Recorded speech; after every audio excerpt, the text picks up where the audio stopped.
কারণ আমি আমার প্লেটে মরা লাশ দেখতে চাই না। আমি আমার প্রতিবেশীকে হত্যা করতে চাই না। মাছ, মাংস, পেঁয়াজ, ডিম, রসুন এগুলো ভদ্র ও সভ্য মানুষের খাবার, তাদেরও তো বাঁচার অধিকার আছে।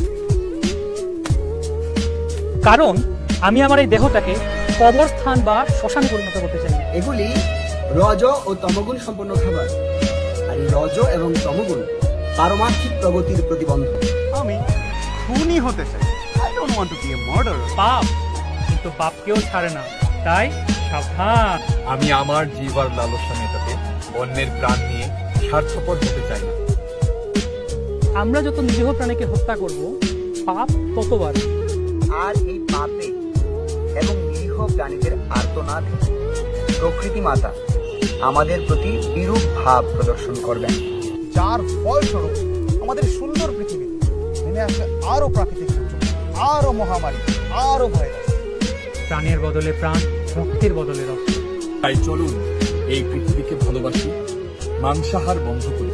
আহার শুদ্ধ, সত্ত্ব শুদ্ধি, সত্যশুদ্ধ ধ্রুবাশ্রী। স্মৃতিলম্ভে সর্বগ্রন্থিনাম বিপ্রমুক্ষাঃ। যজ্ঞের দ্বারা আহার শুদ্ধ হলে সত্তা শুদ্ধ হয়। সত্তা শুদ্ধ হলে স্মৃতি শুদ্ধ হয়, আর তখন সে মুক্ত লাভের পথ। চলুন বুদ্ধি দিয়ে বিচার করি, মাংসাহার বর্জন করি।